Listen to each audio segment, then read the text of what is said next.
Welcome to the Blacksmith Chronicles podcast, the official podcast of Ryan Johnson Ministries. This podcast was created for the purpose of equipping others for the advancement of the kingdom of God. We hope that you enjoy this episode and encourage you to subscribe to the Blacksmith Chronicles today. For more information about Ryan Johnson Ministries, please visit www.ryanjohnson.us or email us directly at info@ryanjohnson.us.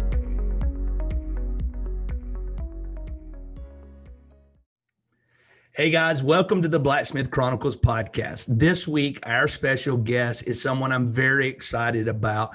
I had an opportunity to get an advanced copy of the book that's just been released from them, and I'm telling you, it absolutely is phenomenal. And at times had me rolling with laughter. Other times, the vulnerability throughout the book is so raw and pure, and it's something that I hunger for. You know, listening to the Blacksmith Chronicles podcast, I'm big about authenticity, and I feel that in this book, in the relational side of things. And so I appreciate where the author is coming from. And so without further ado, this week's guest is Kathy Vallotton. Kathy, thank you so much for being a part of the Blacksmith Chronicles podcast.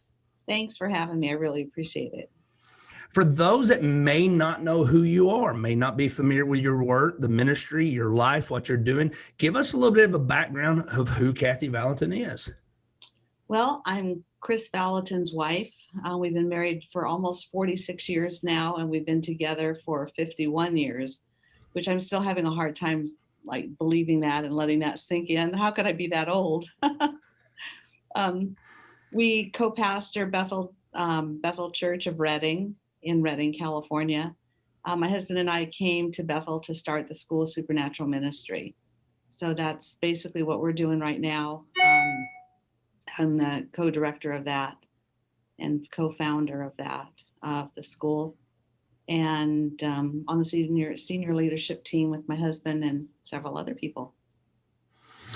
It really is a phenomenal story for those that are familiar with the work of the ministry out of Bethel, but really the relationship dynamic that has, because you don't get that much in ministries. You don't get that many lasting relationships in leadership. And it really is something that I believe people ought to have enough acknowledgement to respect how that has co-labored so long for such the period it has, especially in the time that we're in right now with so many questions and stuff. And doing ministry in the state of California, I can't imagine what the challenges have been like on that. But,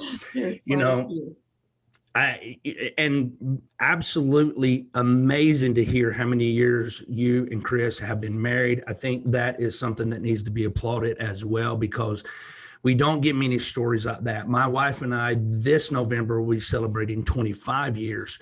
So, when you hear these individuals that have grown up together and had been through the tests, the trials, the tribulations, the laughters, the joys, all that, but that enduring of relationship, covenant relationship, is something to be admired and respected. And so I appreciate that so much. But you have a brand new book called The Good, the God, and the Ugly. And when I got my hands on this, at first there's that mental block in my mind, the good, the bad, and the ugly. That's where it just keeps coming through. And I love, because, just even the cover of the God is standing out so much about it. But this really is a fascinating way that you constructed this book on an inside glimpse of your family. Why did you feel like it was so important to give really the world a glimpse into your family? Well, we often get questions back quite a bit of what is it like? What was it like growing up with Bill and Benny Johnson? What was it like, growing up with your husband? What was it like? How did you guys stay in a relationship at such a young age? And what did your parents think? And, there was all these questions. And I thought, they hear a lot of the stories from Chris because he's such a public figure, and he shares a lot of his, our stories, our personal stories in his sermons, but they never really heard my side of the story. And which was kind of a side note. It was kind of funny when I was writing this book and Chris was editing it, he was reading through and he said, I don't think that's exactly right. And I'm like, oh, honey, that is exactly right. And he's like, well, I don't remember it that way. And I said, I know you don't, but I'm the right one. I said, I have a really good memory. My version is the right one. So we joke about that. And my publisher got a laugh about that. And there's so many things that have happened in our family that I wanted to make sure were captured and not lost, because how many times have we gone along in life saying, we have this great experience and we say, I'll never, ever forget this moment in time. And 5 years later, somebody asks you about it and it's like, I vaguely remember going through a situation like that and I'm not exactly sure all the details. And my grandmother lived to be 102 years old before she passed away. Wow. And I didn't know hardly anything about her. I mean, I grew up in her house a lot. My sister and I stayed there quite a bit with my grandma and my grandpa. But I knew the surface, things that I could see and the dialogue that I would hear. But I didn't really know them, their history, where they came from and what they were like as a child and their courting relationship. And I wanted to make sure that was captured so that there was a legacy, something that I could leave on to my kids and grandkids. And, we're having a great grandson born in a month and a half and to the generations that we'll never see. And I wanted them to know, my story and my husband's story, our family story, where they came from, how this all started, So that was my goal in writing this book, is just to be able to capture some of the stories in such a relational way that people could apply them to their own life. Like you were saying, you read a few things in the first chapter that brought you back to your childhood memories, and you're laughing because you can, all of a sudden it's like you have the picture and then I'm writing the words, but you're inserting yourself and your wife in those places. And that's what it's all about. It's like keeping, holding on to the memories, creating the legacy, something to leave on to a generation that you'll never see. I think there are people who know how to tell stories, but then there are storytellers. Mm-hmm. And for me, I would say this is a storytelling book because the way that you've written it, you really paint the pictures. And I am laughing because the first chapter opens up with how you met your husband. And you start detailing everything to a T. Now, I'm gonna sit here in a minute. When I first read where you say you were a 12-year-old girl who knew this was the guy for me, I'm going, oh dear Lord, because I have a 22-year-old daughter and a 19-year-old daughter, and I'm thinking, ain't no way. I'm with Team Grandma, by the way, and you're going to have to read the book to understand. I'm with Team Grandma. That's where I would be. That's where I'm at right now. No way. Well, in fact, my mom and sister were reading the book, and my mom's reading this, and she's saying, I let her do this. I let her do that. And she's like, she called me up and she said, I must have been crazy. Yes. Honestly, you were a little crazy. I think back, and I think that about my parents as well. At certain times, certain things I did, I'm like, no way I'd be doing this. But it's so, the reason for those that don't know, that are listening or watching, there's similarities in the first chapter of how Kathy describes how they met in a day on a lake, and they're eerily similar to a time when me and my wife were dating.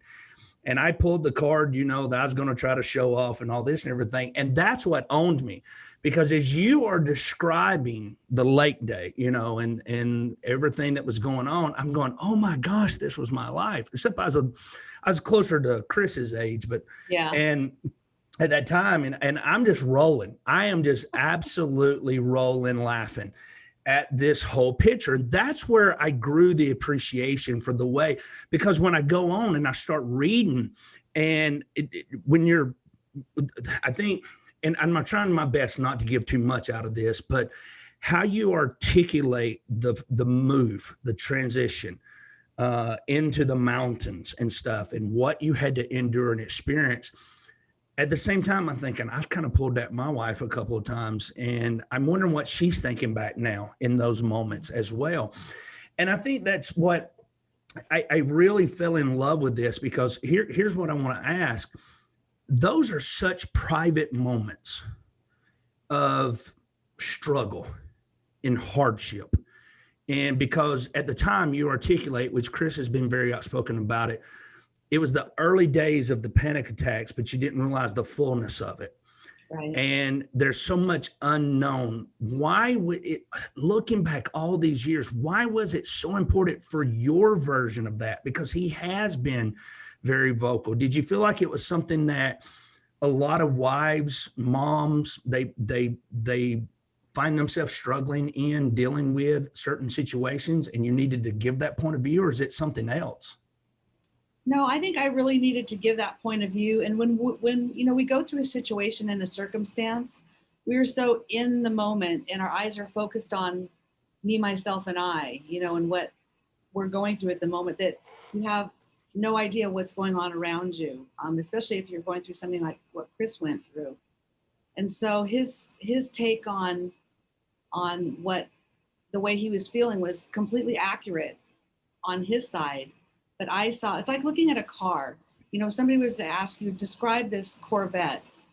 Well, depending upon what's, you know, where you were standing in relation to the Corvette, you're either describing the front part of it that's, you know, sleek and streamlined, or you're describing the side of it, or you're describing the rear of it. And each side is going to be, yes, this is the car, but it's described a little bit different depending upon what you're seeing.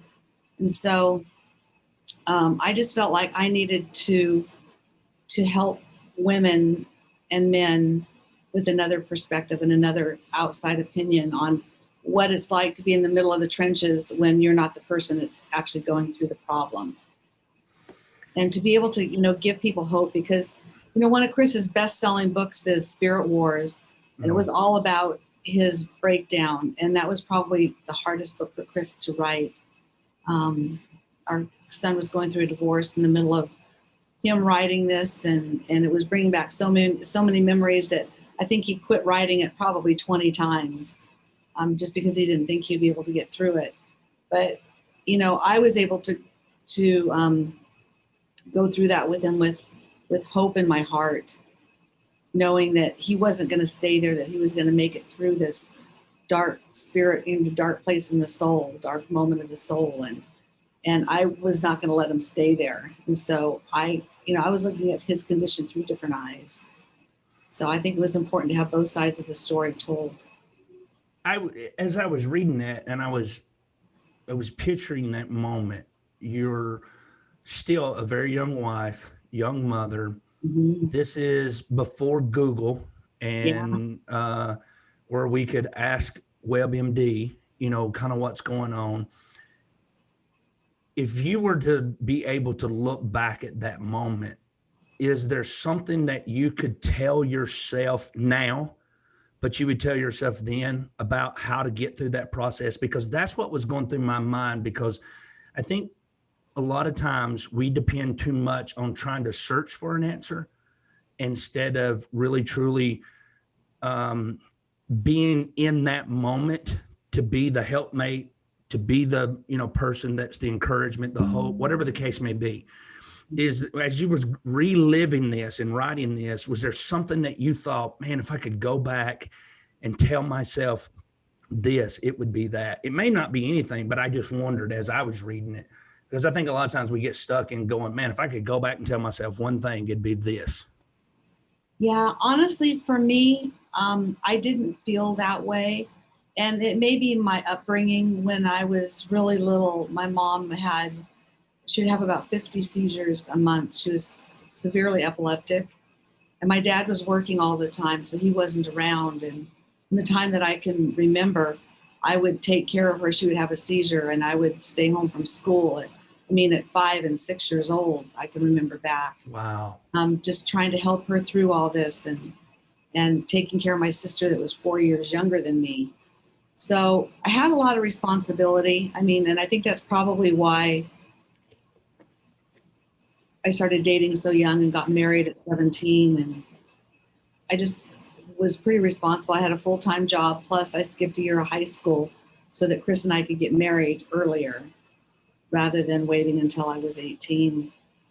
Um, so for me, with Chris, I felt like in one way I'd been there, done that. And I knew, my relationship with God has been really strong. And I knew that he had the best for me and for Chris, and that he wasn't going to leave Chris in this moment. It was a season, it was something that was going to pass. He was going to walk through and get to the other side. And no matter what we go through, there's always lessons to be learned. And I've so found, that to be so true in all the crazy things that, we walk through in our life.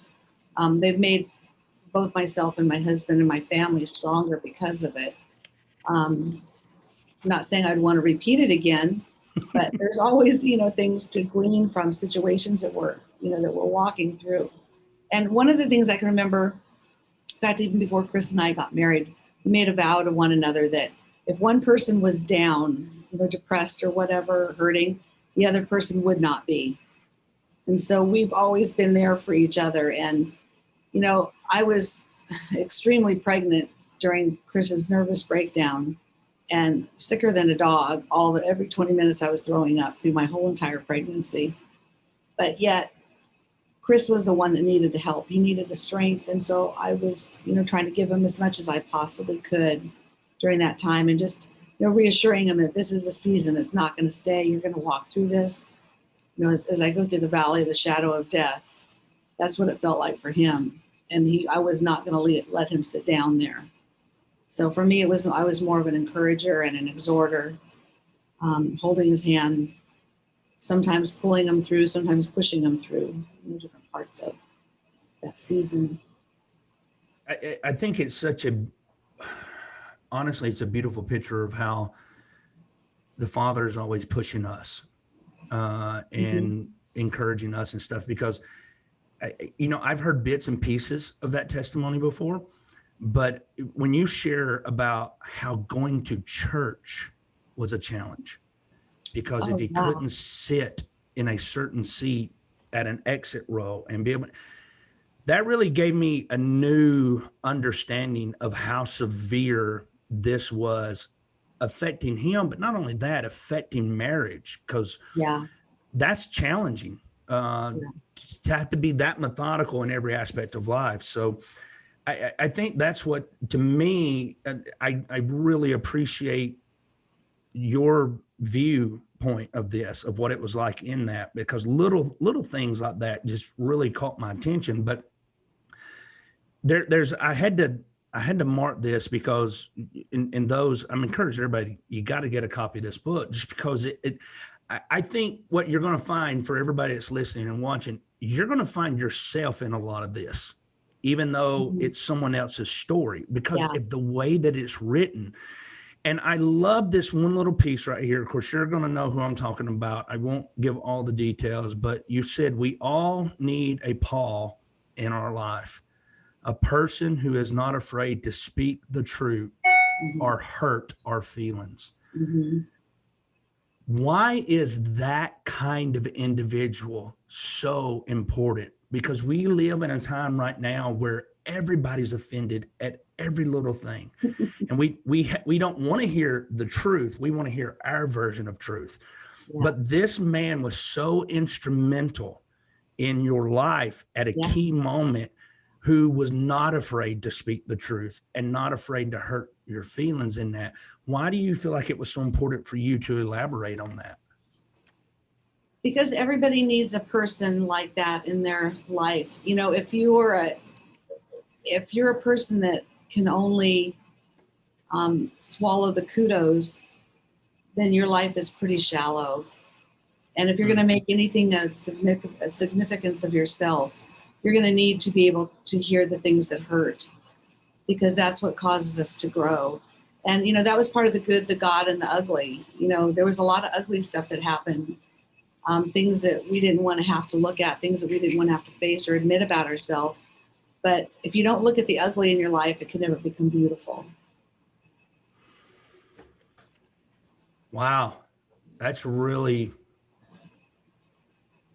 that gets my wheels turning right here, because I'm thinking about a lot of the moments right now that I would simply define as I don't want to acknowledge them as beautiful, because that means I have to look through a lot of things, and I have to Yeah. be able to sift through it.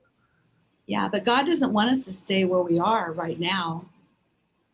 And if we're comfortable, we're just going to, if we're comfortable, we're just going to stay in the same place because it's easier. It's easy to be comfortable and just to sit on the couch and never have to think about moving ourselves to another place or exerting ourselves to do something else. But when somebody comes at you with a prod, that's red hot and says, I love you too much to leave you the way you are. And I can see the potential inside of you. And you could go so much further if you just would hear me out and hear the correction that I could bring to your life, or the encouragement that I could bring to your life that will help you move from one place to another. And, that's, he's been so good at,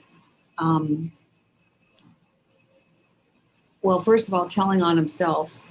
He will tell on himself before anybody else has a chance to, and he'll admit that he's wrong. And I think that's where, why God's used him so much, because he's not afraid of being offended, and he does listen and he does take things to heart. For me, hands down, my favorite chapter is chapter 14. I like where you go with this chapter. One of the things that me personally, one of the things I always say is the greatest threat to anyone within the body of Christ is competition. When we become competitive against one another. Yeah. But in chapter 14, you talk about competition to a degree, but you also talk about it in and of yourself. And there's a line here that is just absolutely profound to me. You said, when we step beyond the area of petty dislikes about ourselves, we enter into the territory that becomes very dangerous. Can you expound on it? It's one thing to be competitive with other people. And for example, you do talk about how your girls at a certain point would hang out at another lady's house, and there comes that, and it's interesting because I can remember moments like that, even me growing up, and I know moments like that now with our children. We have 4 children. And so there is kind of that natural competitiveness that wants to rise up, but we can't become competitive. But then how you flip it and talk about how you even would look at yourself and not like certain things about yourself, and that battle and in the comparison, how competitive becomes comparison. Why is that something that you shifted to in this book, and making sure that we understand we don't compete with one another, but also we don't compare ourselves with one another? Yeah. I have an amazing husband, and it was really easy for me for years to try to compare myself to him. And when I was doing that, I was always falling short, because his giftings are so different than my giftings. And he was the one in the public eye, and it was like, oh, if you're a pastor, then you're something, you're somebody. If you're an author, you're somebody. If you're one that's on the road traveling, you're somebody. If you're speaking in front of people, you're somebody. And those were all the things that I wasn't. So I felt like I was always never measuring up to what I thought in my mind was the pinnacle or the top of whatever. And so therefore, what I was saying is, God, I think you made a mistake. You didn't give me everything that I was supposed to have. But yet God calls us perfect. And so therefore I had to change my way of thinking. And it's like, instead of being critical of the things that I wasn't, I had to be thankful for the things that I was. And that's one thing about Chris and I, we complement each other, because we're alike in a lot of ways, but we're so different in many more ways. And because of that, we complement each other, and we're perfect for one another.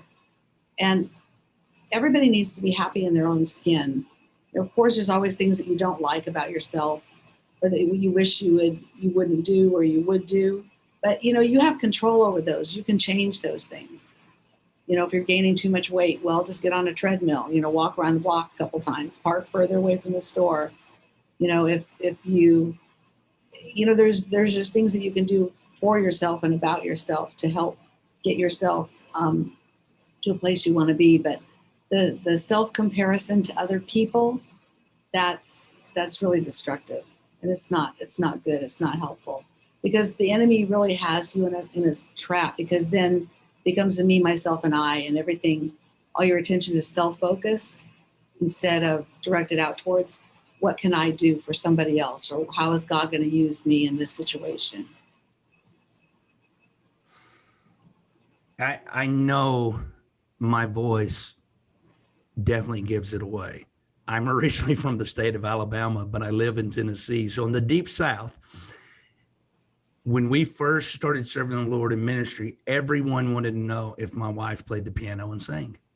That was the two things. Oh, does she play the piano and sing? That was, so I understand from one perspective as a husband, the pressure that's put on minister wives in that.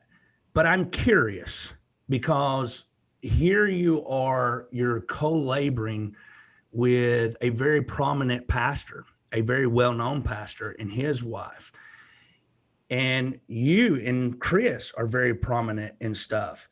How do you articulate to other people that there has to be no competition? Benny is Benny and Kathy is Kathy. And you actually complement one another. You don't compete. The reason I'm asking that is because as I'm reading that, I'm thinking of so many people who fail at this.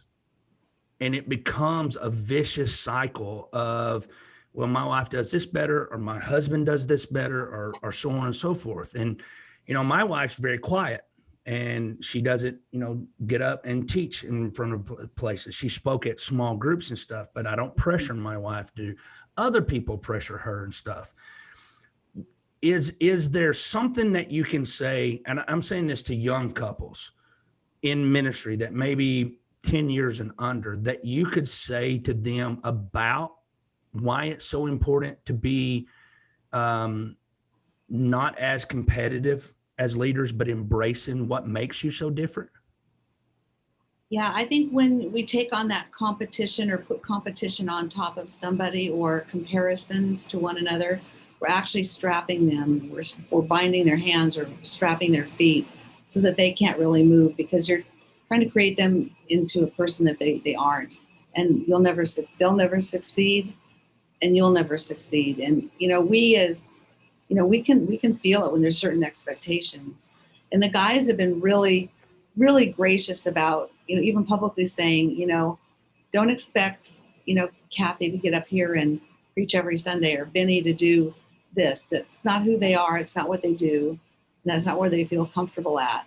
And the best thing that we can do is just to be ourselves, who God created us to be, not trying to be somebody else. It's been so freeing. Chris will encourage me, like he was encouraging me to write this book, and it's something that I put off for a long time. And he said, you really do have things inside of you, and people really do want to hear your story. And, he's written so many books, and he said, here's some ways that you can start your book. You can start with an outline. You can start with stories that you want to tell. Don't make it have to be like a teaching book. You're not a teacher. You're a storyteller. In fact, when I was writing my book, I'm a real detailed person, and for me, words are color. It's putting color on a page. And I read, actually I don't read very much now, but I do listen to like audiobooks, and I'll go through 100 audiobooks in a year. And most of them are fiction audiobooks, as you can probably tell from my writing style. But Chris was reading over it, and he said, you're pretty detailed in this. And I'm like, yeah, that's what I want to be. And he said, well, I think you have maybe more words in it than you need to have. And he's like, we can say the same thing and not put this phrase in or not put this sentence in. I'm like, not that one. Don't take that one out. That one's a good one. And but it was just, it was funny. My writing style is, and at one point he said, you know what, honey, you have to write the story the way you write. You're not a teacher, you're a storyteller. And I'm like, most of the people that are going to be reading this book are probably women. It's just typically how it goes. And they're going to like the detail. They're going to love the detail. I love to be able to paint a picture in my mind and to see the story evolve the way I want to see it. You were talking about, when you met your wife, going to a lake and you can see yourself in my story. But as you paint that picture, it's like you're going to see it a little bit different because of your experience. And that's the beauty, I think, of storytelling. I can't imagine any different, because even when you describe the house in the mountains and you talk about the carpet and the walls and the barn, it is so, to me, it is so the right detail that I can see it. And I've never been there. But it's like, I feel like I could roll. Yeah, I could roll up at that place and absolutely know, hey, this is that. Now, granted, I wouldn't want to be in the process of taking up the carpet. Oh gosh, it was terrible. You talk about breaking in pieces. It was like, oh, and I kept thinking, and I let him pick this house out by himself. Oh, what was I thinking? That's, to me, here's where I found myself, Kathy. I feel like we have a generation now that aren't good storytellers. Mm-hmm. And my grandfather, for example, and it's so strange to say this, but this book reminded me of him because he was a phenomenal storyteller. He would tell things about them being young and growing up and just captivated. And it reminded me of that. And it made me happy. He's been gone. This October will be 5 years. And it made me happy to think about that. But at the same time, I will sit here and I wondered, because as you're reliving this, even talking about your grandmother, because it seems like you were close to them. And as I was close to my grandfather, was this really an emotional process for you, or was it just absolutely you just had the time of your life going through and experiencing it, or was it something that you found yourself weeping over? There was parts of it that I found myself, was hard. A lot of it was real emotional. The time that I write about, trying to think what I called her. Oh, Sharon. The demon possessed lady. Yeah. I think I use the word Sharon. That's not a real name, but that was. I know what you're talking about. Yes. That was super emotional for me, because that was probably one of the hardest times in my life. I had to make a lot of decisions that were really difficult, whether or not to allow her back in our home after she did the crazy, episodes that she did. And I don't even think I shared, it's been a while since I've written that story, so I don't remember all the detail that I put into that story, but there were some crazy moments, and I couldn't even look out a window without being totally afraid, seeing her face pop out before, my eyes. And it took me probably a good year to get over that, to where I could sleep and not wake up fearful. But God used that time in my life to, show me that I'm way stronger than I ever thought, and that I could do things and go through things that I never, thought I ever would be able to. But it definitely was emotional. And then there were other times that were just like, oh, this was so fun. And the time with Jason, when he got lost as a baby, when he went out in the snow and the creek, crossing the little footbridge, that was terrifying. And and I wasn't even there to see it. I had to, I relived that through Chris, because I was at Bill and Benny's house. So that was something that I had to, I use my imagination on what happened. Mm-hmm. That was pretty frightening, because I have a pretty vivid imagination. I think, though, that's what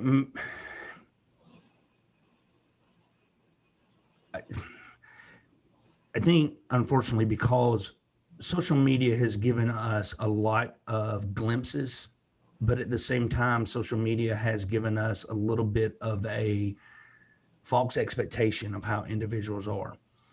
And that's what's really, when we look at ministry through the lens of social media, everyone's life looks like it's picture perfect. All is well. Yeah. But your family, like every other family on the block, has endured trauma, fear, anxiety, divorce.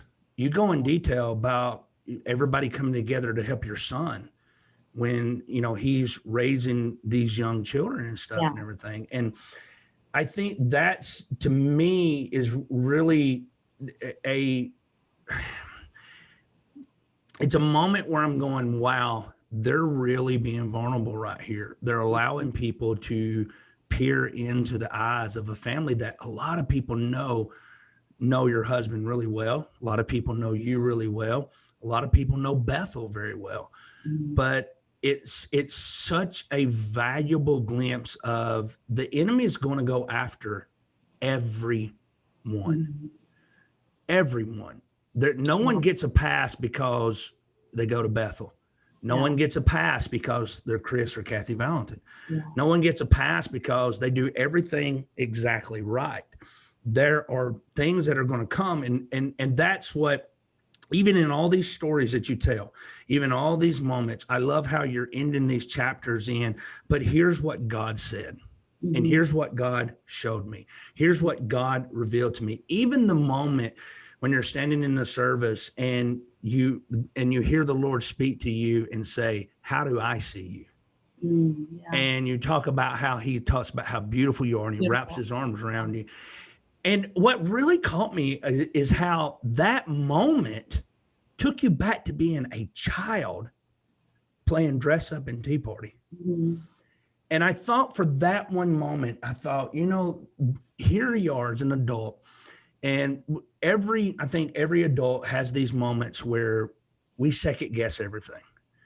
And because of the hardships, because of the trials, because of what we've been through, and the great losses, the financial losses that you mentioned, and the struggles along the way. But then there's this moment where God's able to take us back to a moment of being a child to teach us simple truths as an adult. And as I'm reading all that, I'm sitting here and I'm finding myself going, okay, Kathy, what else did you leave out? What else did you leave? Because as I go through this, I feel like you have so much more. Now, Chris may have said you need to take out certain sentences and so on and so forth. So I'm asking this question. Is there a lot more, and is there more coming? Because I feel like you got a lot more wisdom, knowledge, and understanding to share with men and women of God. Boy, my biggest fear is that even speaking in front of people is that I'll have 5 minutes worth of something to say and it'll be over with and I won't have any more. You know, I'm sure there are, and there's things, even since I've written this book and has gone to the publisher, that I thought, oh, I probably could have written about this, or I probably could have written about that. I don't know if there'll be a book 2 or not, but what I am planning on working on is kind of I don't even know what you'd call it. It's not a coffee table book. It's kind of a more of a higher scale magazine, maybe, type of thing.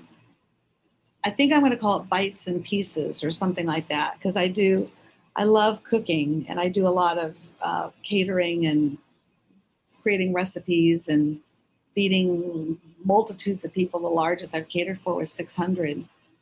But I wanted to be able to take like bits and pieces of things and put them in a collective with showing different parts of our family with short stories of kind of like what's in the book, and recipes and food and that type of thing. So it's more of kind of, I'm a pretty eclectic person, and I don't like to be put into a box and have to stay there. I like to be able to kind of get out and do my thing. So that's where my team is directing me now. It's doing that. And I love, I have 2 horses and I love my horses, and there's always there's all these riding adventures that come up, and I only told, I think, 1 or 2 of them in my book. But there's quite a few that are just, they're interesting to me. I think they'd be interesting to other people too. I would have to agree. So I'll ask this question right here because I'm curious. You get the book out, it's published. What do you think it's taught you? I think the biggest thing for me is I can do more than I think I can. My husband has been my biggest promoter, my biggest encourager. And he's always saying, go for it. If you take a risk, get out there. And he's the risk taker. I'm more the make sure everything is, just so, and I'm going to succeed when I do it. And he's just like, just go for it. I'm like, honey, I don't know if I'll have enough to write about. And he said, just start writing and it'll come. And that's what, happened. I just started writing and more started coming. And yeah. That's awesome. So here's what I'm going to do. I'm going to give you the final word. You can share whatever you want to share. Maybe I didn't ask a question. There's something on your heart you want to share about life, the book, whatever. And I wanted to give you an opportunity. You may not have anything else to say. You may have covered it all. But in case you do, I do want to give you that final word. So this is your time. Oh, thanks. I think it's an emotional thing for me. Our family is so important to us, and being able to protect our family time has been really something that I think every family needs to do. There's, especially when you're in ministry or in the public eye, there's always demands upon your life and demands upon your time, but the most important people in our life are our family. And I know that when our kids were growing up, we had no money and we were consumed by work, and it seemed like everything was pulling at us. And Chris and I were just talking about this a couple months ago, saying that we didn't do family very well when our kids were growing up. We tried, but we never really went anywhere. It was just our kids were in a business with us working, and that's what our family time was. And we've had a chance to do it over again, with now that our kids are grown, we have grandkids. Our grandkids are from ages 1 to 22. And we get to do it all over again. And we wanted to make sure that we did it right. Every Sunday we have family dinners. So everybody comes over to our house. We have a huge table, and I cook during the weekend, and we have a big family dinner on Sunday. And it's just going around the table, talking about, what has God done? What is he, what's happening with your job? What's happening in your family? What can we help you with? Talk about funny things, talk about serious things. But just really protecting that time and being able to really get into our kids' lives, our grandkids, and now we're going to be great grandparents. And that's what's been really important to me. And I would just like to leave that with other people. It's just like, take the opportunities that you have. And if you don't have the opportunity, make one, because you'll never get that time back again. You'll never get that time back. Wow. I agree wholeheartedly. Mm-hmm. Tell us how we can get a copy of The Good, the God, and the Ugly. I know it's been published by Chosen Books, but how can people find it? They can find it on Amazon, and you can also find it on, I have a website now, it's kathyvallotton.com. You can get it on kvministries.com or chrisvallotton.com, things.com. So yeah. And if you get it on Amazon and you love the book, please write a review, because that helps promote the book. Yes, it does. Been doing well. And I really want to encourage everyone to get a copy of it, because I enjoyed it, but I love the storytelling aspect of it. So that's something that's up my alley.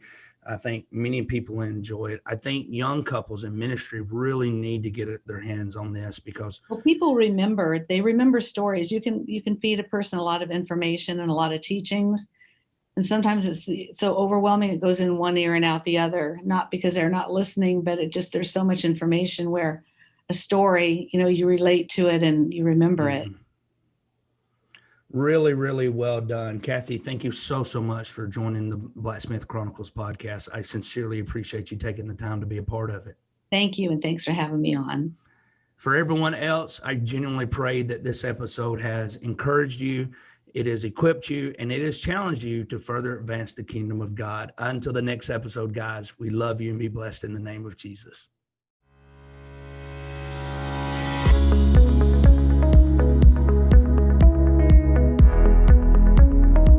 Thank you for listening to the Blacksmith Chronicles podcast. It is our prayer that this episode challenged you, encouraged you, and equipped you for the advancement of the kingdom of God. For more episodes or ways that you can partner with Ryan Johnson Ministries, please go to www.ryanjohnson.us or email us directly at info@ryanjohnson.us. Please join us again soon for another episode of the Blacksmith Chronicles.